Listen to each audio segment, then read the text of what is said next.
በኢትዮጵያ መኪና ገበያ ውስጥ እጅግ በአነስተኛ ዋጋ የሚሸጡ ተሽከርካሪዎች በሙሉ በአሁን ሰዓት ዋጋቸው ጭማሪ አድርጓል።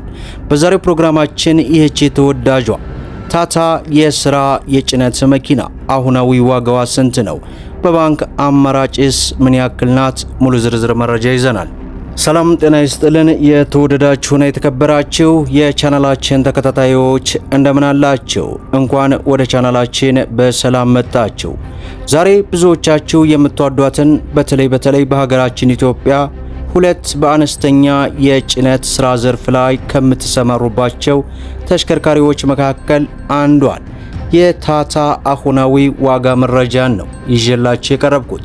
እንደምታስታውሱት በቅርቡ ከሳምንት በፊት የሱዙኪ ኬሪ አሁናዊ ዋጋ መረጃን ስሰራላችሁ የታታን እንድትሰራላችሁ ከፈለጋችሁ ኮሜንት ላይ ጥያቄ አቅርቡ ባልኩት መሰረት ብዙዎቻችሁ ጠይቃችሁ ነው እንግዲህ ዛሬ ይህችን ተሽከርካሪ ሰኔ 27 ቀን 2018 ምን ያክል እየተሸጠች ነው፣ በባንክስ ምን ያክል ነው የሚለውን ሙሉ ዝርዝር ነው ወደ እናንተ ይዤላችሁ የቀረብኩት።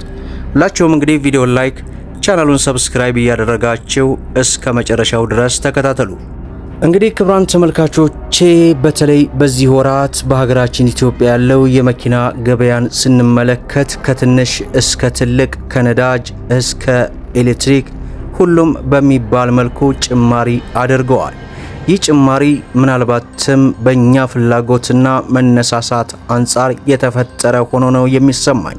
ምክንያቱም አሁን ላይ በተለይ በሀገራችን ኢትዮጵያ ሁሉም መኪና ለመግዛት በተነሳሳ ቁጥር ነጋዴው የራሱን ጨዋታ እየተጫወተ ተሽከርካሪዎቹን በመደበቅና በመቆለፍ ዋጋው በከፍተኛ ሁኔታ እንዲንር ምክንያት ሆኖታል። ታዲያ ዛሬ ይህችን ተሽከርካሪ ከዚህ በፊት የሰጠኋችሁ መረጃ አለ። ምናልባትም ከሁለት ወርና የዛሬ ወር ከምናምን አካባቢ አሁን ላይ ምን ያክል ነው የሚለውን ዋጋ ወደ እናንተ ከማድረሴ በፊት ስለ ተሽከርካሪዋ አንዳንድ ባህሪያትን በማስቀደም ልጀምር። እንግዲህ እነዚህ ታታ የስራ መኪናዎች እስከ 15 ኩንታል ድረስ መያዝ የሚችሉ እጅግ በጣም ጠንካራ የሚባሉ ተሽከርካሪዎች ናቸው። በተለይ ገጠራማ አካባቢ ላይ ለመስራት ለምትፈልጉ ከሱዙኪ ኬሪ በላይ ይህች ተሽከርካሪ እጅግ በጣም ተመራጭ የሚያደርጓት ብዙዎች አሉ። እነዚህ ተሽከርካሪዎች እንግዲህ በሊትር ከ15 እስከ 17 ኪሎ ሜትር ድረስ መጓዝ የሚችሉ ሲሆን ባለ 5 ስፒድ ማኑዋል ትራንስሚሽን የተገጠመላቸው ናቸው። የነዚህ ተሽከርካሪዎች ሞተር እንግዲህ ባለ 1.5 ሊትር ቱርቦ ሲሆን 70 ሆርስ ፓወርም ያመነጫል። እነዚህ ተሽከርካሪዎች ቶፕ ስፒዳቸው 125 ኪሎ ሜትር በሰዓት ሲሆን የሚጠቀሙት የነዳጅ አይነት ደግሞ ናፍጣ ነው።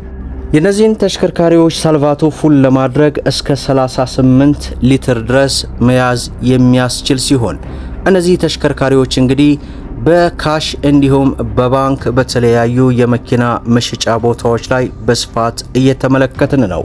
እነዚህ ተሽከርካሪዎች እንግዲህ በካሽ አሁን ላይ እየተሸጡ ያሉበት ዋጋም ከቦታ ቦታ ልዩነት ቢኖራቸውም ከ2 ሚሊዮን 700 ሺህ ብር ጀምሮ ለገበያ መቅረባቸውን የተመለከትን ሲሆን 50% በባንክ አማራጭ ደግሞ እስከ 3 ሚሊዮን 100 ሺህና እስከ 3 ሚሊዮን 200 ሺህ ብር አካባቢ ይደርሳል።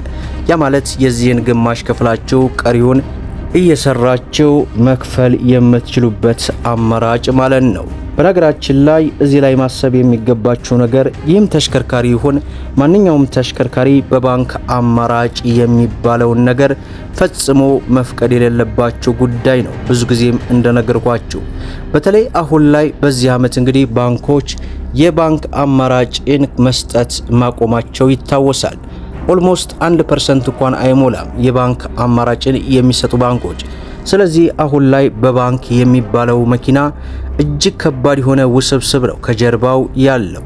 ያ ማለት ወለዱ ምኑ የሚከፈለው እጅግ በርካታ ዝባዝንኪዎች ስላሉት ከተቻለ በካሽ ካልሆነ ደግሞ መተው ይመረጣል። ስለዚህ በባንክ አማራጭ የሚለውን ከግምት ውስጥ አታስገቡት።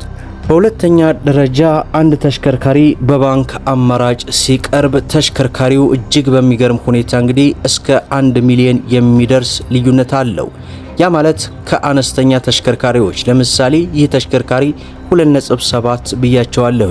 በባንክ ሲሆን እስከ 3 ሚሊዮን 200 ሺህ ብር አካባቢ ደረሰ ማለት በመካከል የ500 ሺህ ብር ልዩነት አለው ማለት ነው። ስለዚህ በሁለቱም ወገን ተጎጂ ነው የምትሆኑት። ስለዚህ አሁን ላይ በተለይ የባንክ አማራጭን መኪና ለመግዛት የምታስቡ እጅግ ከፍተኛ ጥንቃቄ ማድረግ እንደሚገባችሁ ነው በተደጋጋሚም የምሰጠው። እናንተም ይህንን ከግምት ውስጥ ልታስገቡ ይገባል እላለሁ። ከሰሞኑ እንግዲህ በሀገራችን ኢትዮጵያ ያለውን የመኪና ዋጋ ስንመለከት ከትንሽ መኪናዎች ጀምሮ እስከ ትልቅ በሚባል መልኩ ዋጋቸው በከፍተኛ ሁኔታ ጭማሪ እየተደረገበት ነው። ይህም የሆነበት ዋነኛው ምክንያት የነጋዴው ስግብግብነት እንጂ የመኪና ዋጋ መጨመር ምንም አይነት ፕሮፖዛል ውስጥ አልገባም። ይህን ስላችሁ ደግሞ በምክንያት ነው። ቀጣዩን ከመናገሬ በፊት እስከዚህ ድረስ የቆያችሁ የቻናል ቤተሰቦች 3 ቁጥርን ኮመንት ላይ ጻፉልኝ። እንደምታውቁት እንግዲህ ውጭ ላይ አሜሪካም እንዲሁም ቻይናም የተለያዩ የዓለም ሀገራት ጋር የተሽከርካሪ ዋጋን ስትመለከቱ አሁን ላይ በዚህ ሳምንት ብቻ እስከ 3% የሚደርስ ቅናሽ እንዳሳዩ ከተለያዩ የመረጃ ምንጮች ተመልክተናል። ይህም እንግዲህ በተለይ ቻይና ላይ አዳዲስ የኤሌክትሪክ መኪኖች፣ አነስተኛ ዋጋ ያላቸው የኤሌክትሪክ መኪኖች ወደ ገበያው ከመቅረባቸው ጋር ተያይዞ እጅግ በከፍተኛ ሁኔታ ዋጋው እንዲቀንስ ምክንያት ያደርገዋል ማለት ነው።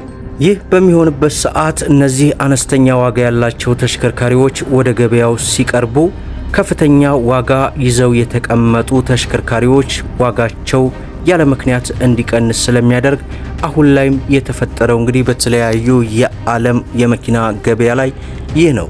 ወደ ኢትዮጵያ ደግሞ ስትመለከቱ እጅግ በሚገርም ሁኔታ ነው እንግዲህ ከ3 ሚሊዮን እስከ 3 ሚሊዮን 500 ሺህ ብር ድረስ የጨመሩ ተሽከርካሪዎች አሉ። የሚገርማችሁ ነገር የዛሬ ሳምንት አካባቢ በጣም የገረመኝ ነገር ነው። እንደ ትናንትና በጣም በርካታ እነዚህ BYD ሴገሎች በብዛት ነበሩ። ልክ 24 ሰዓት ባልሞላ ጊዜ ውስጥ ነጋዴው እንግዲህ ምክክር ያደርግና ዋጋ ጭማሪ መጣ ተባለ። በምን ምክንያት ሲባል የምርት እጥረት ተከሰተ የሚል መረጃን አወጡ። እነዚህ ትላንት ተደርድረው የነበሩ እጅግ በርካታ ቁጥር ያላቸው እነዚህ BYD ሴጎሎች የትገቡ ሲባል ምንም ምላሽ የለም። ከዚያ የተወሰነ ከመጡ በኋላ በሁለት ቀናት ውስጥ በሶስተኛ ቀን ቅናሽ ማሳየት ጀመሩ። ይህ ነው እንግዲህ ኢትዮጵያ ውስጥ ያሉ ነጋዴዎች በራሳቸው ዛቢያ ማሽከርከር እንደሚችሉ ከዚህ መገንዘብ እንችላለን ለማለት ያክል ወዳለሁ። እናንተስ ምን ይሰማችኋል? ሐሳብ አስተያየታችሁን ኮሜንት ላይ አስቀምጡልኝ። ሁላችሁም እንግዲህ ቪዲዮን ላይክ ሼር እያደረጋችሁ ለበርካቶች እንዲደርስ አድርጉ። ለቻናላችን አዲስ ከሆናችሁም ሰብስክራይብ በማድረግ ቤተሰብ እንዲሁም በየዕለቱ የሚለቀው መረጃም እንዲደርሳችሁ የኖቲፊኬሽን ማብራታችሁን አትዘንጉ እያልኩኝ ለዛሬ ያስኩላችሁ መረጃን ይመስላል። እስከ ፍጻሜው ድረስ አብራችሁን ስለቆያችሁ ልባዊ ምስጋናችን ይሰጣል። በሌላ ቪዲዮ እስከምንገናኝ ሰላም አለይኩም ወራህመቱላህ።